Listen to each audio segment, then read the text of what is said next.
নরসিংদীতে ধর্ষণের বিচার চাওয়ায় এক কিশোরীকে বাবার কাছ থেকে ছিনিয়ে নিয়ে হত্যার অভিযোগ উঠেছে। বৃহস্পতিবার দুপুরে মাধবদীর দড়িকান্দি এলাকার সরিষা ক্ষেত থেকে কিশোরীর মৃতদেহ উদ্ধার করেছে পুলিশ।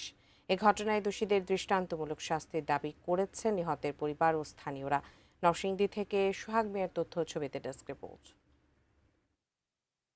নরসিংদী সদর উপজেলার দড়িকান্দিতে ভাড়া বাসায় বাবা মা ও ভাইয়ের সঙ্গে থাকত কিশোরী আমেনা আক্তার। বাবা আশরাফ হোসেন টেক্সটাইল কারখানার শ্রমিক। তিনি জানান, দিন 15 আগে কর্মস্থল থেকে ফেরার পথে নুরা নামে এক বখাটের নেতৃত্বে 5-6 জন তার মেয়েকে তুলে নিয়ে সংঘবদ্ধ ধর্ষণ করে।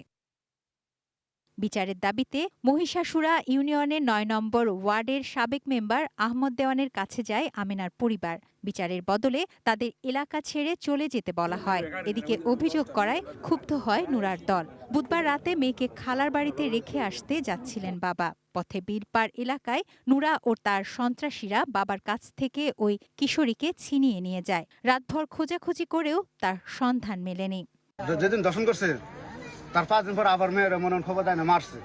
পরে মেয়ে তার দেয় নাই, পরে মেয়ের অনেক মারপিট করছে। মারপিট করার জন্য পরে মেম্বারের কাছে, পরে মেয়ে আবার মেন মেম্বারের কাছে বিচার দিছে। সকালে 10টার দিকে খবর পাইছি যে জায়গায় লাশ পড়ে আছে। পরে আমরা আসছি দেখতাম, তাহলে আমরা এইটুকুই জানি আর কি। পরদিন সকালে দড়িকান্দি এলাকায় একটি সরিষা ক্ষেতে গলায় ওড়না পেঁচানো অবস্থায় কিশোরীর মৃতদেহ পড়ে থাকতে দেখেন লোকজন। এই মেয়েটার লাশ পেয়েছি, তো লাশ পাওয়ার পরে ওই যে সুরতহাল প্রতিবেদন শেষে ময়নাতদন্তের জন্য প্রেরণ করা হয়েছে। আমাদের যে এই তদন্ত কার্যক্রম সেটা অলরেডি অব্যাহত রেখেছে।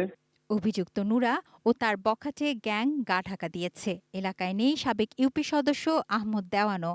তার মোবাইল ফোনও বন্ধ বলে অভিযোগের বিষয়ে বক্তব্য পাওয়া যায়নি। তুনা জিনা তনু, ডেস্ক রিপোর্ট, এটিএন নিউজ।